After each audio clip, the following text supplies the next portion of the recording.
Pandora's box.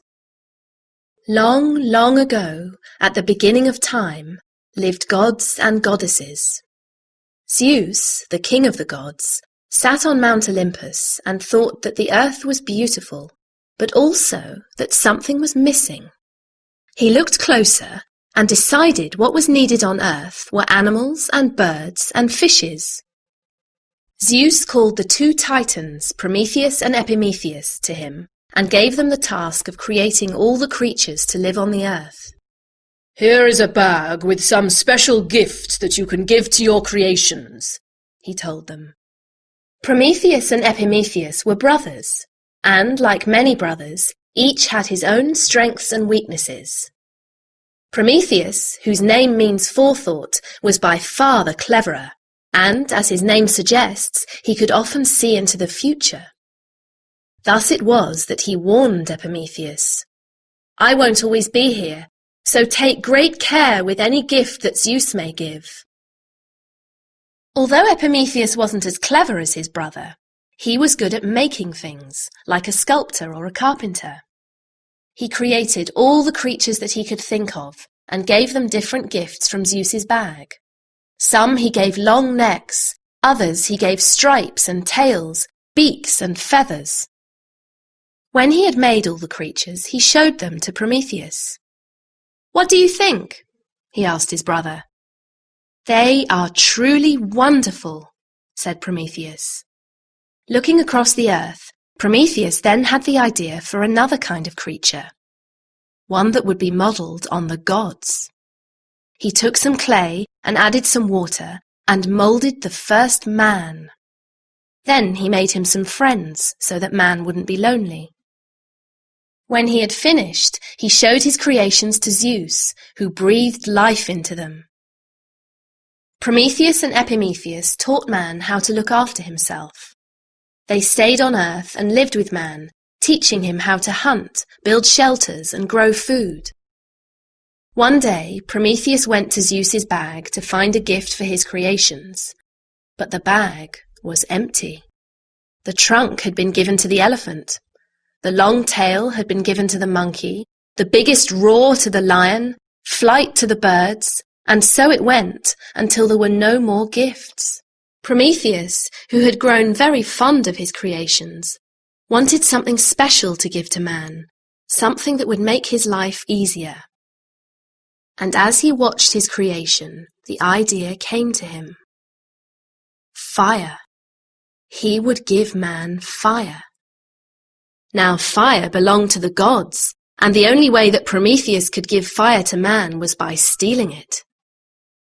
Under the cloak of darkness, Prometheus climbed Mount Olympus and stole a tiny flame and gave it to man. He taught him how to keep the flame alive and all that man could do with fire. It didn't take long for Zeus to see that man had something that didn't belong to him, something that belonged to the gods, and a gift given by a god could not be taken back. Zeus was furious, and with all the rage and wrath of a god, he decided to punish both Prometheus and man. Zeus grabbed Prometheus and chained him to a cliff.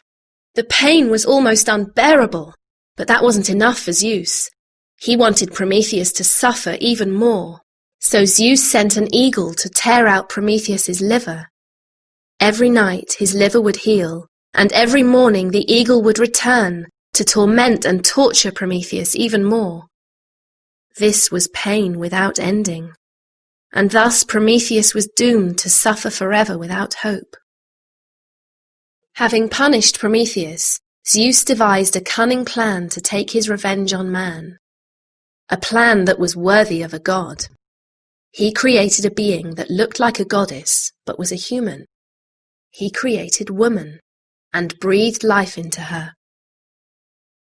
Zeus called the other gods and goddesses to his side, and asked them each to give woman a gift.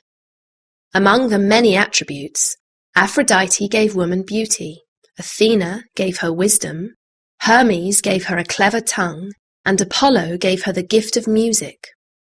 Zeus named her Pandora, and sent her to live on earth. A woman made in heaven with all the gifts of the gods, was impossible to resist, and Epimetheus fell in love with Pandora. On their wedding day, Zeus gave them a beautiful and intriguing box. Enjoy the beauty of this gift and guard it well. But remember this box must never be opened. Poor Pandora! Zeus had woven her fate, for amongst the gifts of the gods was the gift of curiosity. At first, Pandora and Epimetheus were very happy. The world was a rich and peaceful place. There were no wars or illnesses, no sadness or suffering. While Epimetheus was out all day, Pandora used her gift of curiosity wisely. She found new ways to prepare their food and new music to play. She studied the animals and insects around her.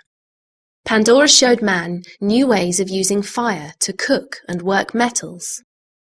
But curiosity is a double-edged sword, and for all the good that Pandora had done, she could not put the locked box out of her mind. Every day she would just go and have a look at it, and every day she remembered Zeus's words. This box must never be opened. After some months had passed, Pandora found herself sitting in front of the box again.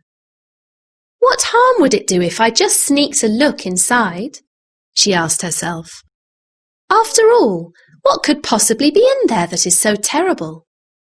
She looked around to make sure that she was alone, and then she took a pin from her hair and carefully picked the lock. As soon as the lock opened, the lid flew back and the box burst open.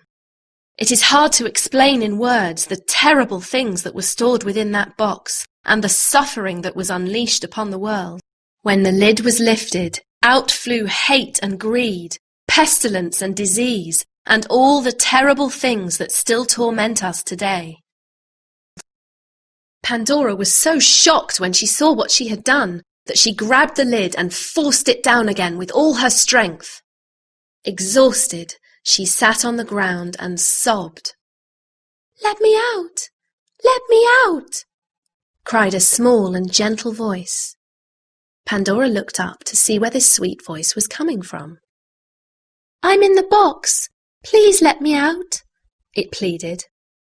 Anything that sounds so sweet can't be terrible, thought Pandora, and she went back to the box and slowly lifted the lid. Out flew a small and gentle light with wings as delicate as a butterfly's. "I am Hope, and I can help man to face the future. When things are terrible, you will always have hope that they can and will get better." And with these words, Hope flew up into the sky. As Hope journeyed across the earth, it passed Prometheus, chained to the mountain, and touched his heart. It would take a few more 1,000 years before Heracles set him free, but that, as they say, is another story.